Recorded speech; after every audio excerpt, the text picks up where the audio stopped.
Millions of people have left religion and run straight into modern spirituality. But what if the escape route is just another trap? Welcome back to Untie the Knot Within. I am Trupti and today we are diving into a Q&A where we will examine 4 key ideas that are both important and often misunderstood in this space. What is religion and spirituality truly? How did religion become a system of control and has it turned us into followers rather than seekers? Next question, why is modern spirituality misleading so many intelligent people? And the last question, what is Vedanta and why it is important to learn it today? Let's get into it. Here is the first question, and it begins somewhere unusual. Look at every other species on this planet. A bird does not question its purpose. A dog does not lie awake wondering if its life has meaning. A fish does not feel incomplete after a satisfying meal. Animals, once their basic needs are met, food, shelter, safety, are at ease. But we are not. A human being can have comfort, security, success, everything the world considers a good life, and still feel a quite nagging sense that something is missing, something is not quite right. That feeling does not go away with more money. It does not go away with more relationships. It does not go away with more achievements. Ask yourself honestly, have you ever achieved something you deeply wanted and felt the satisfaction fade faster than you expected? This is the starting point of religion and spirituality. Both of them are response to this unique human condition. Now here is the distinction most people miss. Religion in its truest sense was never about rules or rituals, temples, priests or books. Those were always vehicles. The real question religion was trying to answer is the same question you are quietly asking right now. What am I truly seeking? And why am I never fully satisfied? Spirituality at its core is the same search or inquiry. It is the honest recognition that external improvement, more success, more pleasure, more connection, is not solving the inner feeling of agitation and incompleteness. So the problem isn't that you are asking this question. That part is actually right. The problem is that over centuries, the answers got distorted. The vehicles became the destination. The inquiry became a belief system and eventually into control. Which brings us to the next question. This question can feel uncomfortable to ask, but it is an important one because the intention here is not to attack religion. It is to understand what happened to it. Is religion about understanding God or understanding ourselves? The Bhagavad Gita points out something striking. Among thousands, only a few strive to understand the truth, and among them, even fewer truly realize it. Why? Because genuine inquiry is not easy. It requires honesty to face your restless mind and courage to question what we have already assumed to be true. So what happens instead? Most people look for something that makes life feel more manageable.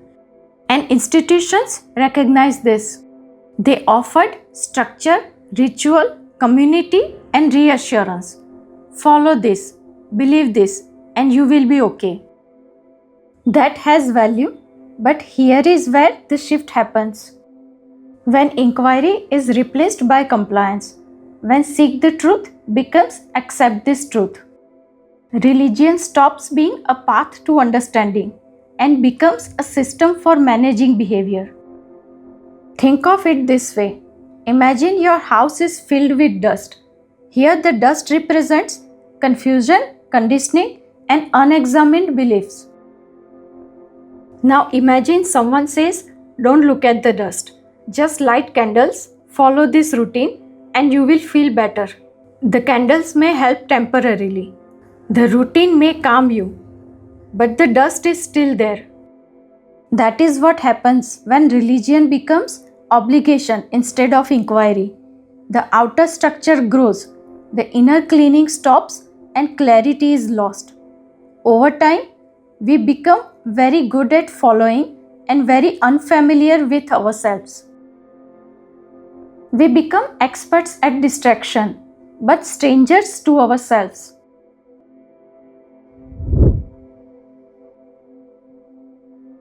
So people sense this. They sense that organized religion has drifted from its original purpose, and many of them leave.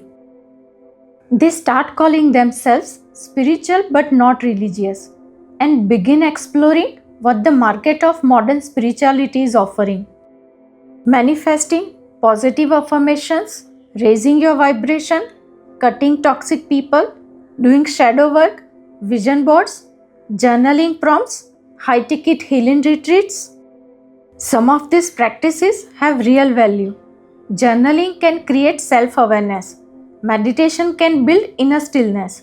Community can provide genuine support. But here is the problem. Most of modern spirituality is still doing the same thing religion did. It offers a more comfortable arrangement of your inner furniture without cleaning the underlying dust. It arranges the surface without addressing the root. Think about it. You are still avoiding the question, just more gently with better aesthetics. Instead of believe this and you will be fine, it becomes align your energy and you will be fine. Instead of compliance, it offers optimization. Instead of a priest, it offers a coach. Instead of guilt, it offers a vision board. But the root assumption is the same. Your problem is outside. And if you are keep fixing things outside, your mindset, your environment, your circle, then maybe you will finally feel complete. Vedanta challenges this completely. It asks a different question, and that is what makes it unlike anything else in this space. Vedanta works at the root. It doesn't mask discomfort, it examines its source. Like real medicine, it may not feel comforting at first, but it addresses the cause, not just the symptoms.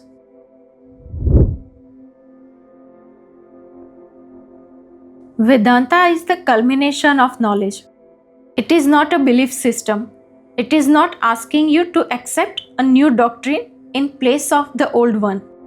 It does not ask you to raise your vibration or align your chakras. It does not promise that if you follow certain steps, you will feel complete. In fact, Vedanta begins by questioning the one thing both religion and modern spirituality have left unchallenged: the assumption of who you are. It inquires into the nature of the mind, why it never feels fulfilled, why it constantly seeks activity and looks for the next experience. The source of this inner restlessness, the feeling that something is always missing, is not out there. It arises because we have misidentified ourselves. We believe we are the body, which changes. We believe we are the mind, which fluctuates. We believe we are our roles, which come and go. But those are not what you are. They are what you appear to be. And this is where Vedanta is profoundly different. It does not say, change the story you are telling yourself. It says, investigate the one who is telling the story. The practical shift is this. Instead of asking, how do I feel better?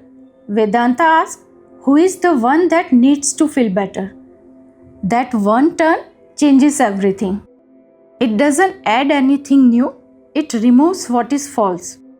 Imagine that house again, the one filled with dust. Most approaches bring in new furniture, better lighting, a fresh coat of paint. But Vedanta says we are going to clean the house. We are going to stop decorating and start inquiring. Is this belief true? Is this identity actually me? Is this fear based on reality? Now, why does this matter today? Because we are living in a world that is extraordinarily good at keeping us distracted. There has never been more content, more stimulation, more ways to stay busy, productive, and entertained. We have become experts at seeking and strangers to ourselves. Vedanta is the interruption. Imagine you are about to enjoy something pleasurable and someone stops you and asks, "Wait, first understand what this really is. What are you truly seeking here?" That interruption, challenging, honest, and necessary, is Vedanta. It is not popular because it does not give immediate comfort. Most paths promise fulfillment. Vedanta questions your beliefs, your identity, your desires, your fears, and asks, "Is this truly me? Is this real?" Through honest inquiry, false identifications begin to drop. Vedanta is like a process of cleaning. When we begin to let go of what is unquestioned, unnecessary, and untrue, clarity emerges, and we start to see what truly matters. So, to bring it all together, religion began as a genuine inquiry and became a compliance system. Modern spirituality promised liberation and delivered a more comfortable distraction. Vedanta goes to the root, not to tell you what to believe, but to show you what you are already assuming and to help you see how false beliefs are holding you back. I would love to know which of these points stood out to you the most. Let me know your thoughts in the comments. If you want to go much deeper into any of this, the Vedanta playlist on this channel is the place to start. And if you are interested in exploring together, check the description for the book club. Please like, subscribe, and I will see you in the next one.